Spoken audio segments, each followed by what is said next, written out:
I'm weird, and that is all you need to know. Bye. Yeah, so there's me trying to be like all cool and do like the whip out, but I don't even know how to do the whip, so yeah. Anyways, hello and welcome to this video on your Wicked Wednesday. Today is a more serious video, so then I guess let's just get into it. Okay, so today it's going to be a more serious type video, and this is going to be about separation anxiety. I have this myself, so this is why I chose this topic. I got it when I was about 4th or 5th grade.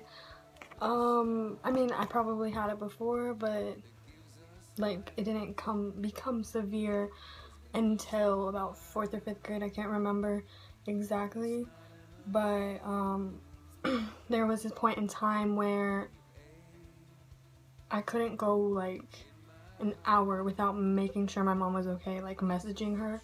It was only with her though, it wasn't with anyone else. Now I've realized that I have it more with the people I am really, like, I guess I would say in love with and I care about a lot. I still care about my mom, obviously, but the reason I had it then was because she was living alone at the time, and I guess I was just really worried about her. And during this time I did go to counseling, and I went to the doctors and they gave me medicine to help with the anxiety. I've gotta say, a lot of people don't like going to counselors, but it did help me a lot somehow, and so did the medicine. I'm not on the medicine anymore and I'm fine now. I've learned how to cope with it, so maybe I could show you guys or tell you guys my ways of how I dealt with it.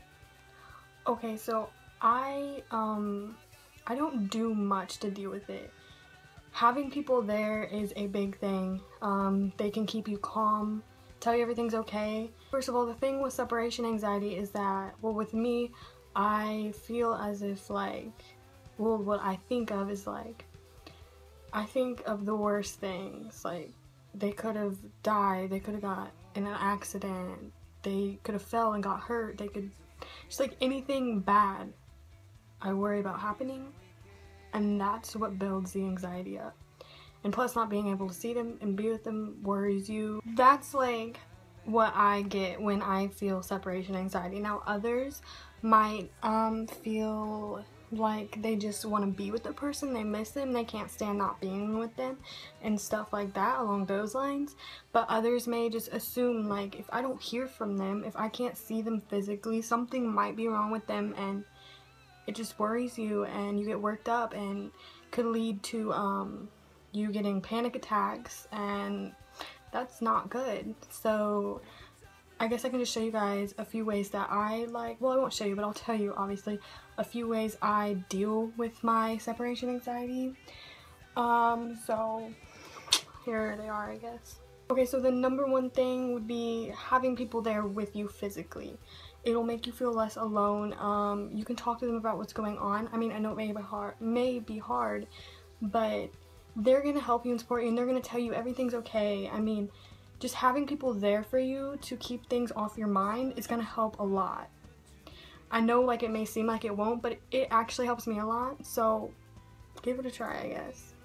Another thing that I do is I do stuff that basically distracts my mind so I don't think about that constantly. Like, one of the things I do is I play my Xbox, I take a shower, or I like read something. I mean, some people aren't big on reading, but like I go online and I like look through funny quotes, funny pictures, or I like read funny text, you know, stuff like that. I mean, it may not help, but finding something that keeps you distracted and keeps you busy will help you deal with the separation anxiety, depending on how you have it. I can't speak for everyone because everyone gets affected differently. So yeah, just do something that suits you and maybe distracts you and makes you happy.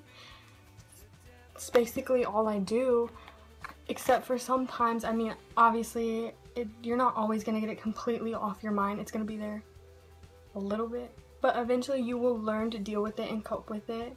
And just know you're not the only one that has it. Other people have it and they know what you're going through. Other people feel the way you do. They get that like nauseous feeling, you get worked up, you have panic attacks, which Megan is going to be making a video on panic attacks, because those can be led on by tons of different things, so make sure to check that out.